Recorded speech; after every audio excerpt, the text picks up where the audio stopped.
Tell me a little bit about yourself. I suffer from sickle cell anemia, and I am 40 years old. I do a lot of things within the community to bring more awareness to my cause. I paint, I go to school out here in Marin, and I bring awareness to, Black unity, unity and about Black pride and all that. I bring that wherever I go. You study at Marine, and what's your major? And how long have you been in school? And how long until you finish getting your degree? My major, first of all, was going to be architecture.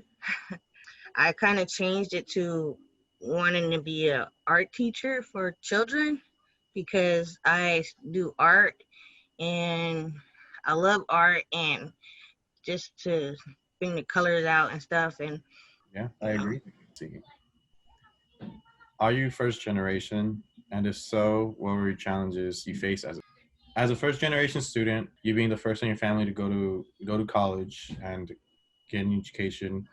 What were your challenges that you faced if you were first? I didn't know how to navigate through school. Nobody really told me anything, so I just had to fend for myself at the first couple of years. But with having sickle cell is really hard because I get sick and I never know, and too much stress for me causes me to get sick.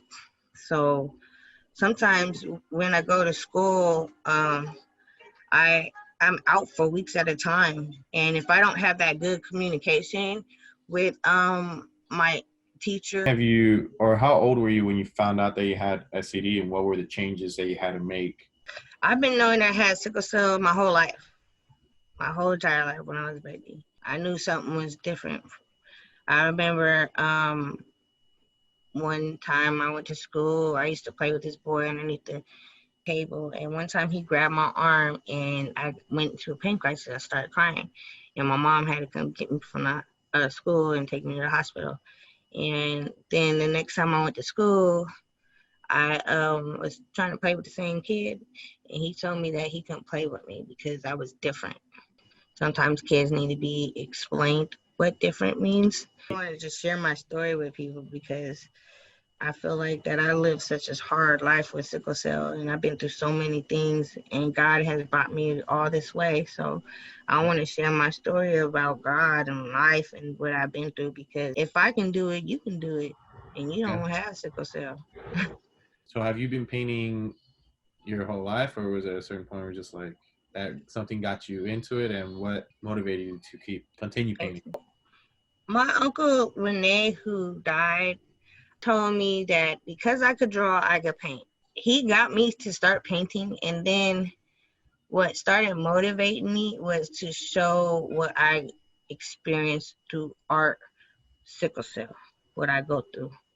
Because, art is worth 1,000 words. You could look at it and you could see one thing and somebody could see something else. Are there any additional resources apart from SCASF that help individuals who have SCD? No, not really. Just the hospital where you go to, the doctor's office. I mean, they don't really have too much stuff that helps sickle cell people. So I'm really proud that I found Nadina sitting in the lobby of my doctor's office.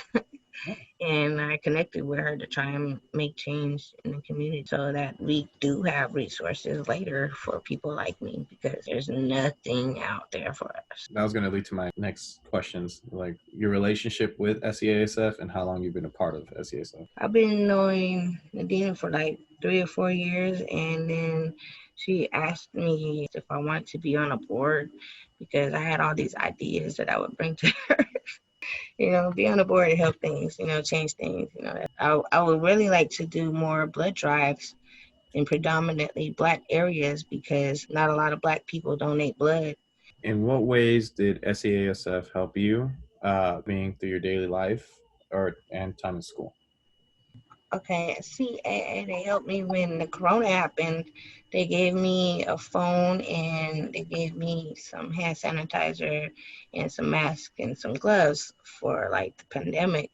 And they're doing the walk And I love that I connected with Nadina and the SCAA because they do the walk every year. And I never knew that. I found out that she did a walk. I was like all for it. Like, oh yeah, we're gonna do this. Trying to bring more awareness in the Bay Area about what's going on in San Francisco, that they do the walk and we walk the block and we let people know that we're here, we're live, we're prevalent in this community, and we suffer from sickle cell anemia. And there's a lot of us that have died from it, but there's a lot of us that are still living, and we are here.